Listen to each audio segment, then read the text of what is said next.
বাংলাদেশের head coach Javier কাভরেরার মাথায় এখন 10 জুন সিঙ্গাপুরের বিপক্ষে ম্যাচটা। সেদিন ঢাকা জাতীয় স্টেডিয়ামে শক্তিশালী প্রতিপক্ষের বিপক্ষে মাঠে নামবে হামজারা। র্যাঙ্কিংয়ের 127 নম্বরে থাকা ভারতকে তাদেরই মাঠে রুখে দিয়েছিল বাংলা। র্যাঙ্কিংয়ের 161 নম্বরে থাকা সিঙ্গাপুরকে নিজেদের মাঠে তাই হারানোর ছকি আঁকবেন কাভরেরা।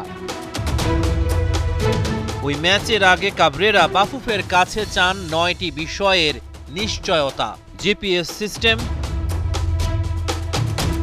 ফুল টাইম ডাক্তার,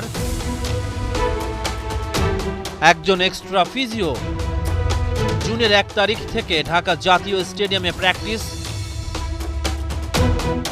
জুনের 5 তারিখে ফ্রেন্ডলি ম্যাচ।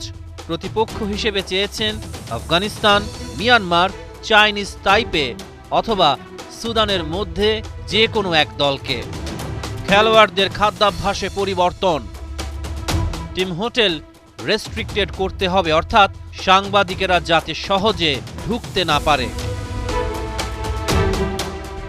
গোলকিপার কোচ হিসেবে পছন্দ নুরুজ্জামান নয়ন।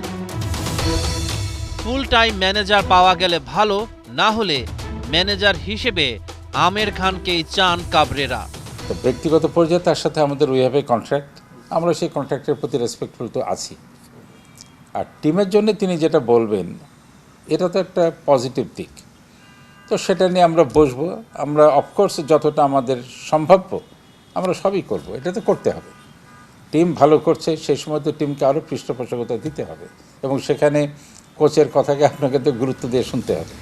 এক হামজা আসতেই নতুন লেভেলে পৌঁছে গেছে বাংলাদেশের ফুটবল। কানাডার শীর্ষ লিগে খেলা সমিতসোম আসলে আরো অনেকটাই বাড়বে জামাল তপুদের মনোবল। রহমান পেয়ার, ৭১।